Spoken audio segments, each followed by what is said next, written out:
If your time was running out, what would be your biggest regret? This question was hanging in the room a couple of weeks ago on a Monday afternoon when I was attending my first course to become a hospice volunteer. What a welcome reminder to take an honest look at my life, how far I've come, but also how much room there is for growth. We spent that afternoon discussing the 5 biggest regrets of the dying. And it really got me thinking.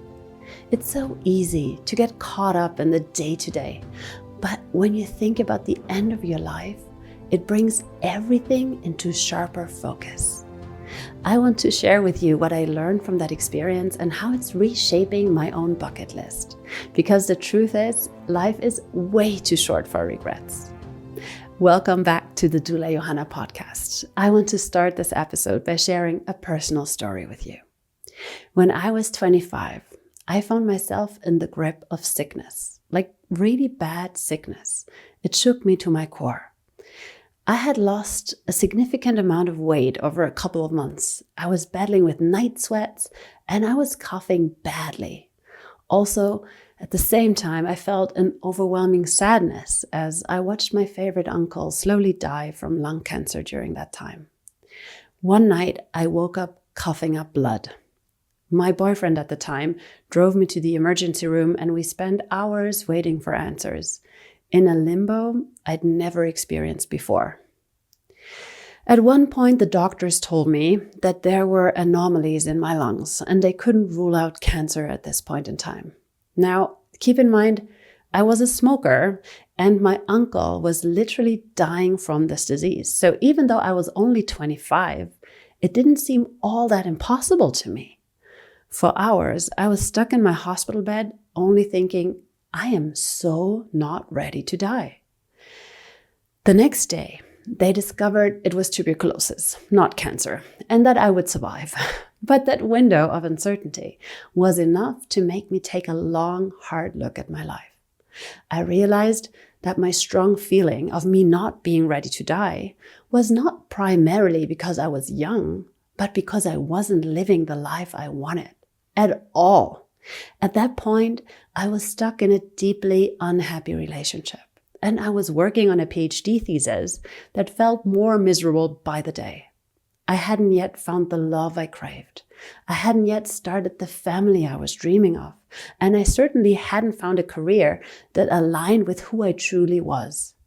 In those moments of fear, I realized that there were so many things I still wanted to experience before my time ran out. And then life unfolded in a way I could never have imagined. Looking back, getting sick really was the catalyst I needed to turn my life around. Once I was healed from tuberculosis, I began therapy. And shortly after, I left my boyfriend, moved out, and learned to say no at work. A few weeks later, I met my now husband, and we got married after only a year. We had our first daughter 4 years after that. And after our second daughter was born, I finally found my calling as a doula. And I never looked back. I can honestly say that I am so grateful for all the blessings I have in my life now. And that experience was the turning point that set me on the path to truly living. So fast forward 15 years. I am truly trying to honor my inner voice more now. Starting this hospice course is one of the ways I am showing up for myself these days. For years, I felt this calling, but I kept resisting it. Not sure if I was ready or if it was the right time. I already have so much going on and so on. But finally, I just stopped resisting and signed up. Now, in Germany, there are a lot of hoops you have to jump through before you're actually allowed to work as a hospice volunteer. And this course is just the first step of many. But honestly, it feels so right already. Being in a room with a group of people who share that willingness to talk about death and dying, it's honestly such a breath of fresh air. It's not something we usually talk about. And to be in a space where we can share and discuss this topic so openly is incredibly powerful. And one of those afternoons, our amazing teacher brought out a book called The 5 Regrets of the Dying by Bronnie Ware. I heard about that book before, but I always quickly forgot about it again. If you're not familiar with her work, Bronnie Ware is a former palliative care nurse who spent many years working with people in their final days. Over time, she became a witness to the most common regrets that people expressed before they passed away, and she wrote about them in this deeply moving book. The 5 biggest regrets are: I wish I'd had the courage to live a life true to myself, not the life others expected of me. I wish I hadn't worked so hard. I wish I had the courage to express my feelings. I wish I had stayed in touch with my friends. I wish that I had let myself be happier. Thinking about those regrets made me reflect on my own life and how I feel about each of them.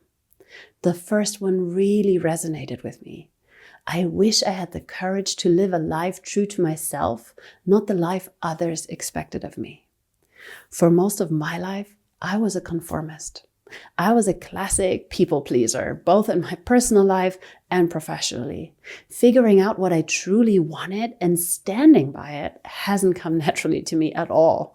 But over the past 15 years, I've been working hard on it, learning to say no more often, listening to my intuition, and finding my voice. So this one really hit home. I am so grateful to my husband, my friends, and to my women's circle who've supported me through this journey. The second regret, I wish I hadn't worked so hard, doesn't apply to me as much because I actually really love my work. But I do feel a sense of regret for all the time I wasted on things that weren't meaningful to me. I wish I'd spent more time doing the work I'm passionate about. But right now, I'm grateful that I'm doing work I really feel fulfilled by. So this one doesn't weigh too heavily on me. The same goes for the third and fourth regrets. I wish I had the courage to express my feelings, and I wish I had stayed in touch with my friends, because I don't feel those as painfully, at least not anymore. I've definitely learned how to express myself better, and I'm actively working on my relationships. I may not see my friends as much as I'd like to, but I do put effort into staying connected with the ones who truly matter, and I cherish the friendships that I have. But number 5, I wish I had let myself be happier. That one really, really hit me in a way that made me pause. It's deep for me because by nature, I'm a worrier. Even when 90% of my life is amazing, my family is healthy, my kids are thriving, my marriage is growing, and my work is fulfilling, I still tend to focus on that 10% that's off. I obsess over things like money, for example, our lack of savings, our high fixed cost, all of that. I let it dominate my thoughts. Or if there's a conflict in one of my relationships, I can become paralyzed by it and lose sight of all the amazing relationships that are healthy and nurturing. And that's not how I want to spend my life. I know it's human and I don't blame myself for being like this, but I still don't want to reach the end of my life and think, you silly woman, you wasted all these wonderful years worrying about petty things that did not matter. I want to be present. I want to truly take in all the good things I have rather than letting my worries cloud it. And if there's something that is truly bothering me, I want to work on it and not spend all of this time obsessing about it. So this is something I'm really trying, letting myself be happy, embracing the good stuff, leaning into joy, and not letting fear or worry hold me back from enjoying my life. Because life is short, and I don't want to waste it being stuck in a cycle of anxiety and worries. So here I am now, reflecting on everything I've learned during this 4-week course, especially those 5 regrets of the dying. It feels like a turning point again, a reminder to take my life into my own hands and to embrace the choices that align with who I truly am. Looking back at that time when I was 25, I feel such a deep sense of gratitude. At that moment, when I was uncertain about my future, I didn't just realize I wasn't ready to die. I realized I wasn't ready to keep living the way I was living. It was as if my life was calling me to make a change, to live with purpose, to prioritize love, joy, and meaning over everything else. And since then, I've done just that more and more. Maybe not in the most efficient way, but definitely in the best way I could figure out with what I had at my disposal at the time. I met my husband. We had our daughters. I became a doula. I've grown into myself more and more every year. That's why I love getting older so much. But still, I keep asking myself, is this who I want to be? How can I ensure that at the end of my life, I don't have any regrets about not living true to myself or worrying about things that didn't matter? And that's what has brought me here, taking this hospice volunteer course. It's another step in the journey of answering these questions. I finally stopped resisting the call I've had for years. Supporting others in the end stages of their life is not just a way for me to serve, it's a way for me to honor my own life too. I truly believe that by facing death, we learn to embrace life. I'm learning to approach more days with a deeper sense of awareness, gratitude, and presence. I want to make sure that when I reach the end of my life, I can look back and feel content with how I lived, how I loved, and how I showed up for myself and others. So as I stand here now, in this next phase of my life, I'm setting my sights on a new bucket list. It's not just a list of places to visit or things to accomplish. It's about aligning my daily life with what matters most to me. So here's what I'm committing to moving forward. I want to really listen to myself and honor the callings within me. I've spent too many years silencing my inner voice, putting others' expectations before my own. Now it's time to take the time to listen, trust, and follow where I'm led. I also want to open myself up to my husband more than ever before. I want him to see me, the real me. The one who is still growing, still learning, and still figuring things out. I want him to feel comfortable to share all of him with me as well. I want to continue letting him in and in turn deepen our connection in ways that keep us growing as individuals and as partners. I want us to stay together, not out of duty, but because we're thriving next to each other. We've built something special, and I want us to keep nurturing that. I also want to witness my children fully grow into themselves without projecting my own dreams or fears onto them. I want to love them for who they are, not for what I hope them to be.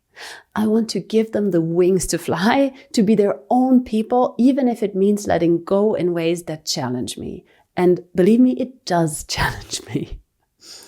I want to follow my desires in work. Whether that's supporting births, recording podcast episodes, or diving deeper into the work that truly lights me up.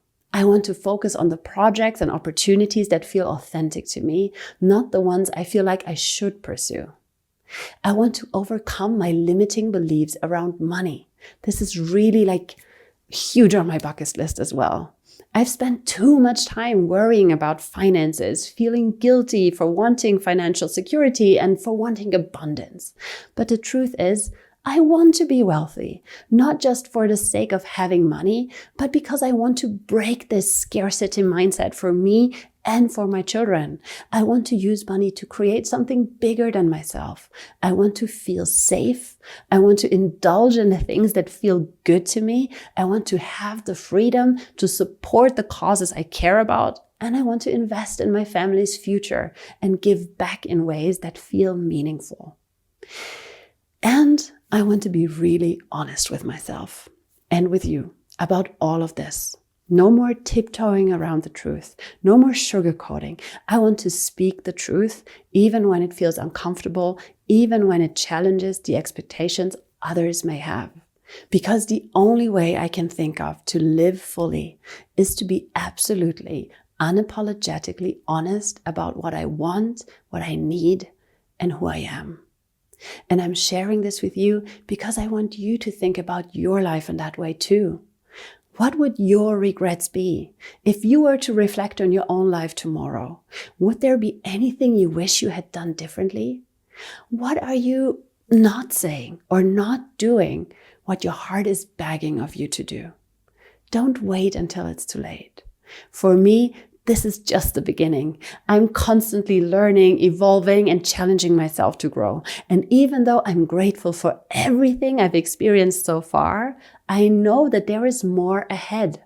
I'm excited to see how my life will continue to unfold as I work on becoming the truest version of myself.